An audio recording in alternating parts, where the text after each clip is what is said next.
স্বাস্থ্যমন্ত্রী হিসেবে আপনার সাসপেনশনের যদি আমি দাবি জানাই, একটা নবজাতক একদিন যার জন্ম, সে যদি এই দাবি করে, তাহলে আপনি মানবিক মূল্যবোধের জায়গা থেকে কোথায় যাবেন? 9ই আগস্টের ঘটনাকে কেন্দ্র করে চিকিৎসক সমাজে যে প্রতিবাদী সুর তৈরি হয়েছিল, যে প্রতিবাদী কণ্ঠ তৈরি হয়েছিল, বিপুল পরিমাণ স্বাস্থ্যের পরিষেবার যে রদবদল প্রয়োজন, কেন মানুষের পরিষেবা এইভাবে বারবার বিঘ্নিত হবে, কেন এতগুলো প্রসূতি মায়ের মৃত্যু ঘটলো, এর প্রকৃত কারণ অনুসন্ধান করতে আমরা চাইছি। যদি আপনারা বলেন যে এই 12 জন চিকিৎসকের সাসপেনশন করার অর্থ কি, তাহলে যে জায়গাটা বলতে চাই সেটা এটাই যে আপনি বলুন 2015 সালে একজন শিক্ষক চিকিৎসক যখন তার ঊর্ধ্বতন কর্তৃপক্ষকে লেটার দিয়ে জানাচ্ছেন যে এই আরএল এর জন্য এই ধরনের ঘটনা ঘটছে, প্রসূতি মাদের ক্ষেত্রে একুট কিডনি ইনজুরি হচ্ছে, কোয়াগুলোপ্যাথি হচ্ছে, তার সাথে বিভিন্ন মাল্টি অর্গান ফেলিওর হচ্ছে, কেন হচ্ছে 2015 সালে একজন চিকিৎসক জানাচ্ছেন। 2022 সাল জানুয়ারি মাস, ফেব্রুয়ারি মাস, জুলাই মাসের ডেথ অডিট রিপোর্ট আপনারা চেক করে দেখুন, তাহলে সেখানে এতগুলো ডেথ কেন হলো, এতগুলো প্রসূতি মায়ের মৃত্যু কেন হলো, তার জবাব কে দেবে? তাহলে এই জবাব দেবে আসফাকুল্লাহ নায়ার মতন প্রতিবাদী কণ্ঠ। তাই আজকে আসফাকুল্লাহ নায়ার বাড়িতে রেড করা প্রয়োজন হচ্ছে। এই ঘটনার প্রতিবাদ করবে 2015 সালের একজন শিক্ষক চিকিৎসক যেমন প্রতিবাদ করছে, সেই রকম আজকের শিক্ষক চিকিৎসকরা, আজকের জুনিয়র ডাক্তাররা।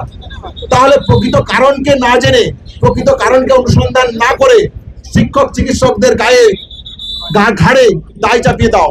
এই দায় চাপিয়ে দেওয়ার যে কৌশল, বাংলাতে প্রতিবাদী কণ্ঠ থাকবে, এই কণ্ঠকে কোনোভাবেই আপনি দমাতে পারবেন না।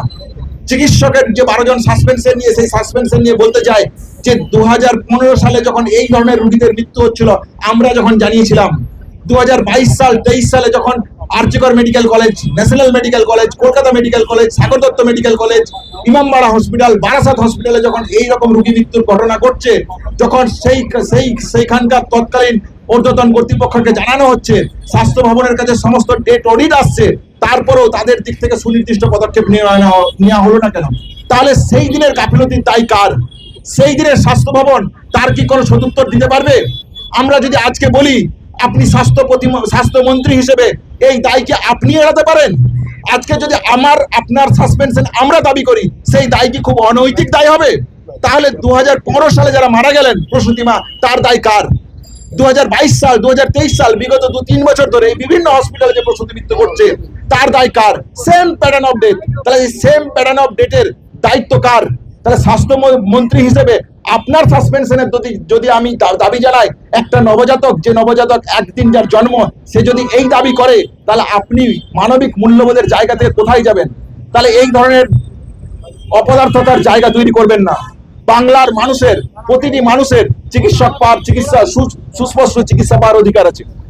আমরা বারবার যে কথা বলেছি, সে কথা হচ্ছে যে আপনি শিক্ষক চিকিৎসকের যে অপ্রতুলতা, সেই অপ্রতুলতা মেটাচ্ছেন না কেন? আমরা আমাদের আন্দোলনের থেকে দাবি তুলেছিলাম যে জিডিএমও রিক্রুটমেন্ট প্রয়োজন, সেই রিক্রুটমেন্ট আপনি এখনো কমপ্লিট করছেন না কেন? আমরা চেয়েছিলাম central monitor bed vacancy system, যাতে যে প্রান্তিক মানুষগুলো আসে বিভিন্ন মেডিকেল কলেজের চিকিৎসার জন্য, যাতে তাদের পর্যাপ্ত বেড পেতে কোনো রকমের হ্যারাসমেন্ট না হয়। আমরা চেয়েছিলাম বেড মনিটর সিস্টেম, তার স্ট্যাটাস কি আপনি বলুন? আমরা চেয়েছিলাম যে স্বাস্থ্য দুর্নীতির ক্ষেত্রে যে ঘুঘুর বাসা বেঁধেছিল, সেই আরজি করে যারা সন্দীপ ঘোষ, আশিস পান্ডে আজকে অ্যারেস্ট, তাদের এনওসি আপনি দিচ্ছেন না কেন? আমরা চেয়েছিলাম হেলথ রিক্রুটমেন্টের যে দুর্নীতির প্রশ্ন, সেই দুর্নীতির সঠিক তদন্ত হোক, তার স্ট্যাটাস কোথায়? আমরা চেয়েছিলাম যে স্বাস্থ্য অধিকর্তা নারায়ণ স্বরূপ নিগমের পদত্যাগ।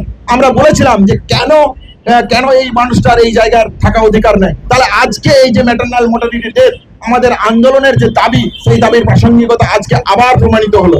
সেই জায়গা থেকে বলি যে শুধুমাত্র 12 জন সাসপেন্ডেড চিকিৎসককে সাসপেন্ড করে তাদের ঘাড়ে দায় চাপিয়ে দিয়ে আপনি বাঁচাতে পারবেন না। বাংলার মানুষ, বাংলার প্রতিটা মানুষ এই প্রসূতি মৃত্যুর যে ঘটনার প্রকৃত কারণ অনুসন্ধান করে ছাড়বে। West Bengal junior doctor's front অবিলম্বে তাদের মিটিং ডাকছে। সেই মিটিং থাকে এই 12 জন চিকিৎসক এবং আসফাকুল্লাহ নায়ের বাড়িতে যে পুলিশে আনা, এর প্রতিবাদে তাদের সুনির্দিষ্ট কর্মসূচি জানাবে আপনাদের। কিন্তু এই মুহূর্তে এই আসফাকুল্লাহ নায়ার বিরুদ্ধে যে পুলিশি হামলা করা হলো এবং এই 12 জন চিকিৎসককে সাসপেন্ড করা হলো, তার প্রতিবাদে আরজিকর মেডিকেল কলেজ থেকে শ্যামবাজার অব্দি মিছিলে সমগ্র মানুষ থেকে শুরু করে জুনিয়র সিনিয়র চিকিৎসকদের সবাইকে আমরা আহ্বান জানাচ্ছি, আপনারা আমাদের এই মিছিলে যোগদান করুন। গুরুতর অভিযোগ আনা হচ্ছে যে যারা চিকিৎসকরা ডিউটিতে থাকার কথা ছিল, তারা ডিউটিতে ছিলেন না, 60 কিলোমিটার করে অন্য জায়গায় প্র্যাকটিস করছিলেন। তাহলে যে কথা বলার 2015 সালে যে ডেথ হলো সেই ডেথ কেন হলো? 2022 সালের মে, জুন, ফেব্রুয়ারি মাসে যে ডেথ হলো সেই ডেথ কেন হলো? 2023 সাল 24 সাল জুড়ে বিভিন্ন মেডিকেল কলেজে যে প্রসূতি মৃত্যু ঘটলো সেই মৃত্যু দায় কার? তাহলে এই মৃত্যুগুলো ঘটলো আর স্বাস্থ্য ভবন বসে বসে দেখলো?